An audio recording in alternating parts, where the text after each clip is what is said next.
abstract nature is magnetism and Faraday's law. And we know from grading papers that that is one particular topic that students do not do very well in. As far as the curriculum standards is concerned, electromagnetic induction is a topic in the physics region's curriculum. Talk about the historical background of this, of Faraday. It was well known before Faraday came into the picture that an electric current generates a magnetic field.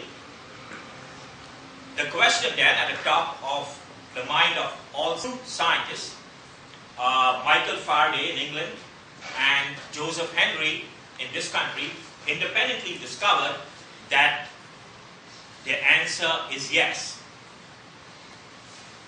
The product of the number of loops and the rate at which the magnetic field is changing. Magnetic flux is changing. Now, as you know in physics, we always have to translate a statement into a mathematical equation, and the mathematical equation is this one right here. This is the induced EMF. N is the number of loops, and phi is the magnetic flux. The magnetic flux is defined by the dot product of the magnetic field with respect to the area. And if we are looking at this type of system, that's right here, and we have a coils of wire in which a magnet that is mounted on the car approaches it, you can evaluate that integral by making some assumptions in which the principal one is that the magnetic field is constant and that the change in the magnetic field, I will certainly tell you about it. In any case, the principal equation after doing that derivation is that the induced EMF is proportional in a linear manner to the velocity. Okay?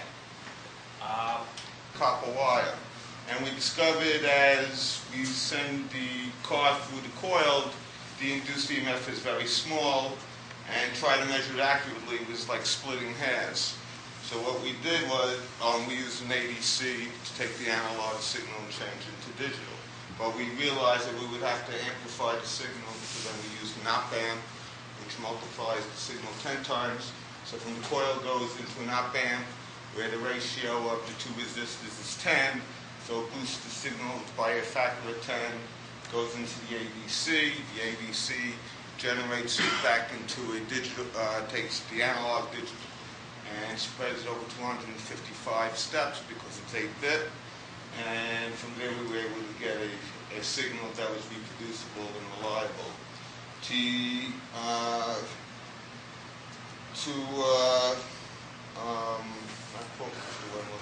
calibrate and to show that the thing is working accurately, we used a more conventional way of calculating speed. We designed a photo gate, just using 2 photo transistors with 2 emitting diodes, and we know the distance, and so over a short period you know distance and time, so that's a more conventional way of getting the speed. But since I've been teaching AP physics for so long, we always talk about Faraday's law, and to a lesser extent the Regent students, how you take kinetic energy and magnetic field and generate electrical energy out of it. So we figured this would be a nice thing to investigate. So, are there any questions? Okay, so you want to run the program then?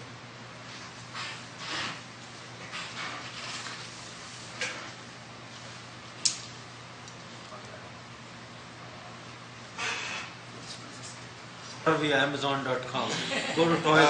Neodymium, iron, and boron. Okay, ready?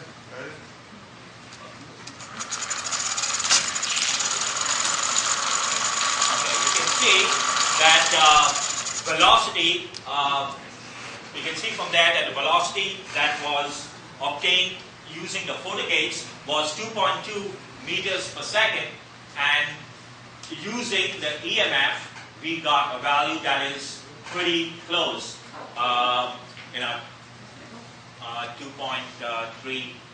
meters per second. And since our magnets only came Monday after with the post office and myself, we didn't have as much time as we thought. You really have to do this over varying ranges. This thing dies off very quickly, see, over a very short range. Okay. You want to run it again? Try it. Kind of dies off by getting a bad number though. Go ahead. Could you weigh the car down a little bit, right? Weigh the car down a little?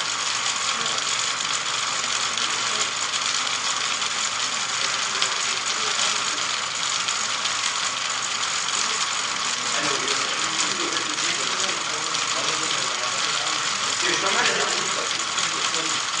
Look at that, see, punch you on it, you don't have the shirt though. Non-similar. Okay, I was just curious. Well,